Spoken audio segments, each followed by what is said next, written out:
Praise the lord. 142వ కీర్తన 1-7 నేను ఎలుగెత్తి యెహోవాకు మొరలిడుచున్నాను, ఎలుగెత్తి యెహోవాను బతిమాలుకొనుచున్నాను. బహు వినయముగా నేను యెహోవా సన్నిధిని మొరపెట్టుకొనుచున్నాను. నాకు కలిగిన బాధను ఆయన సన్నిధిని తెలియజెప్పుకొనుచున్నాను.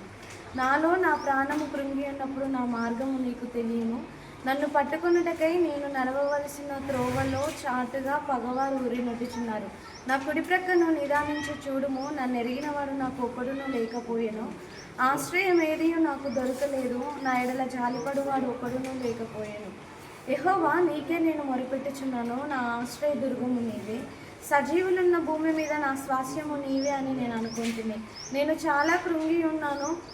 నా మొరకు చెవియొగ్గుము. నన్ను తరుమువారు నాకంటే బలిష్ఠులు. వారి చేతిలో నుండి నన్ను విడిపింపుము. నేను నీ నామమునకు కృతజ్ఞతాస్తుతులు చెల్లించినట్లు చెరసాలలో నుండి నా ప్రాణమును తప్పింపుము. అప్పుడు నీవు నాకు మహోపకారము చేసి ఉన్నావని నీతిమంతులు నన్ను బట్టి అతిశయపడుదురు. Thank you.